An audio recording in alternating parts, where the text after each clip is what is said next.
فؤاد شغوف إلى ربه أحب رضاه أحب لقاه.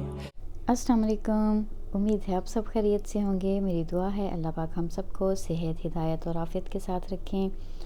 یہاں ہمارے پاس جی اب شدید والی سردی شروع ہو چکی ہے اور یہ ٹمپریچر دیکھیے کچھ.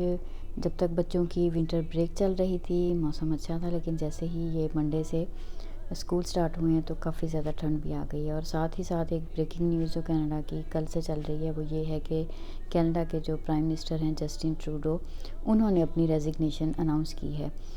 کافی عرصے سے پریشر میں تھی ان کی گورنمنٹ، اور دسمبر میں ان کی جو فینانس منسٹر تھیں ان کا پہلے ریزگنیشن آیا اور اس کے بعد ابھی فائنلی انہوں نے بھی اپنے ریزگنیشن کا اعلان کیا.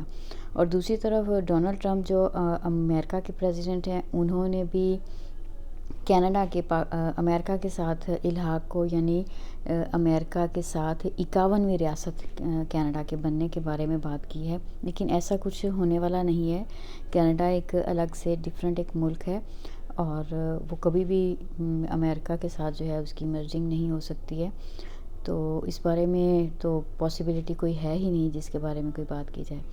تو ابھی نیکسٹ کیا ہونے جا رہا ہے جی، مارچ تک ویٹ کیا جائے گا جب تک لبرل پارٹی کے جو لیڈر ہیں وہ نیو لیڈر کو چوز کیا جائے گا، اور ساتھ ہی پھر نئے الیکشن جو ہیں وہ پھر اناؤنس کیے جائیں گے. اور یہ جو جسٹن ٹروڈو ہیں یہ چونکہ کینیڈا میں لبرل پارٹی کے لیڈر تھے، تو ابھی 10 سال سے کینیڈا میں لبرل پارٹی کی ہی حکومت چل رہی تھی.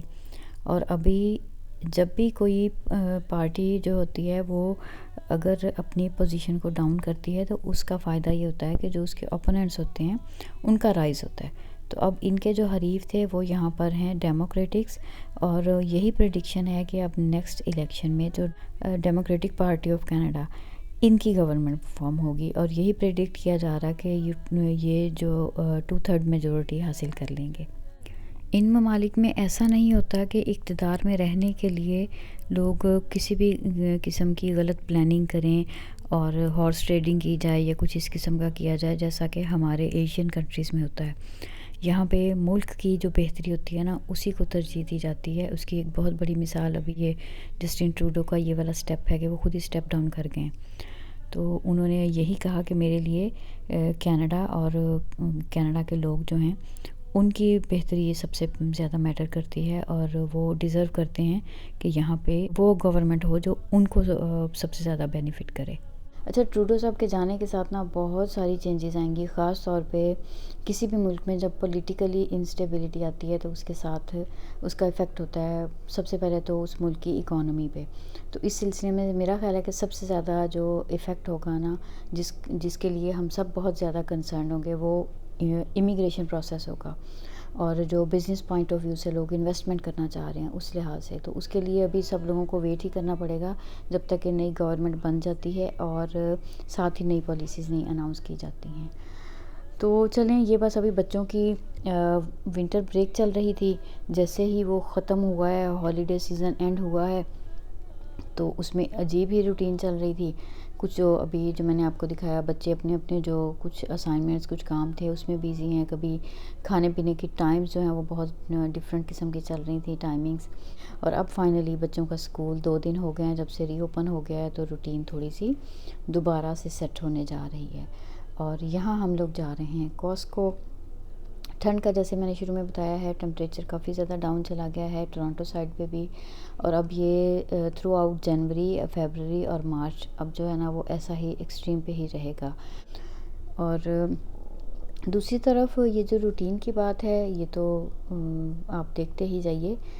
اصل جو آج آپ کے ساتھ ویڈیو میں مجھے میسیج دینا ہے، جو بات شیئر کرنی تھی، وہ ہے رجب کے حوالے سے کہ اس مہینے کو جو آپ صلی اللہ علیہ وآلہ وسلم نے ہمیں بتایا ہے حدیث کے اکارڈنگ رجب کو اللہ کا مہینہ کہا جاتا ہے. شعبان کو آپ صلی اللہ علیہ وآلہ وسلم نے فرمایا کہ یہ میرا مہینہ ہے، اور رمضان کو بتایا کہ یہ میری امت کا مہینہ ہے.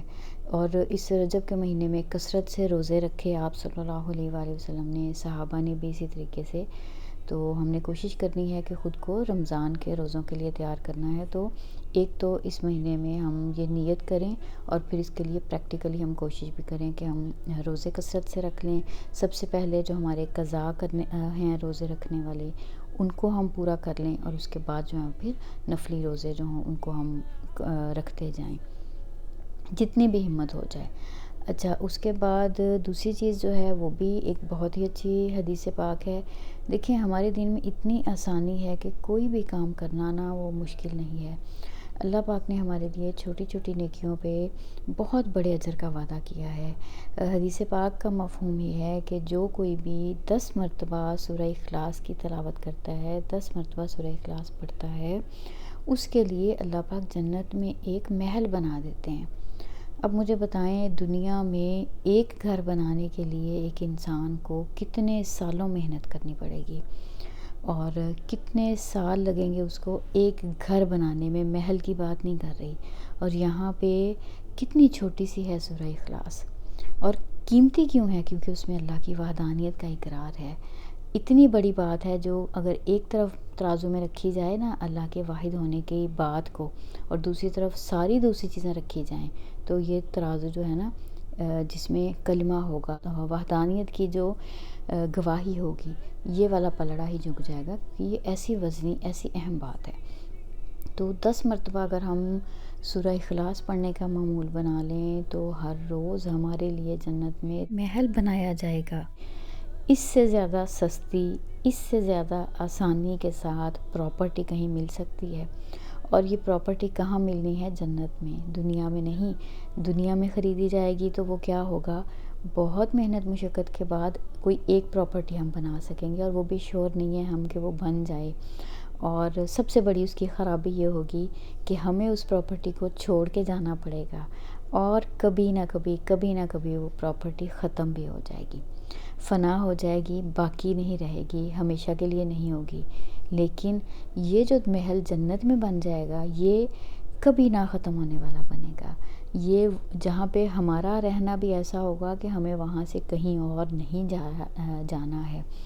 نہ ہماری زندگیاں وہاں ختم ہوں گی اور نہ ہی ان نعمتوں کو کوئی زوال ہوگا. تو یہ کتنی زبردست بات ہے، کتنی چھوٹی بات ہے.